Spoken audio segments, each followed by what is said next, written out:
నమస్తే అన్న అందరికీ నమస్కారం. కువైట్ దేశంలో ఉన్న ప్రవాసులకు ఆర్మేనియా శుభవార్త చెప్పింది.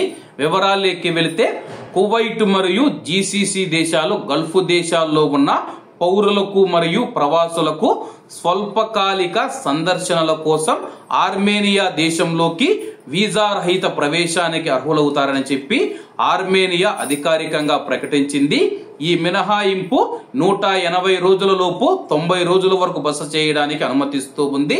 UAE, Saudi Arabia, Qatar, Kuwait, Bahrain, Oman జాతీయులకు మరియు ప్రవాసులకు ఈ కొత్త రూలు వర్తిస్తుందని చెప్పేసి గల్ఫ్ ప్రాంతంతో దౌత్య మరియు ఆర్థిక సంబంధాలను పెంపొందించడానికి, ప్రాంతీయ పర్యాటకాన్ని ఆకర్షించడానికి మరియు పెట్టుబడి మరియు వ్యాపార సహకారానికి కొత్త మార్గాలు తెరవడానికి ఆర్మేనియా యొక్క విస్తృత వ్యూహంలో భాగంగా ఈ కొత్త వీసా విధాన భాగాన్ని పరిచయం చేసింది. గత సంవత్సరాలలో గల్ఫ్ దేశాలతో ఆర్మేనియా సంతకం చేసిన ఇలాంటి ఒప్పందాలను అనుసరిస్తూ ఉందని చెప్పేసి 2017లో యుఏఈ పౌరులకు, 2019లో ఖతార్ జాతీయులకు, 2022లో కువైటీ పౌరులకు వీసా మినహాయింపులు మంజూరు చేయబడ్డాయి.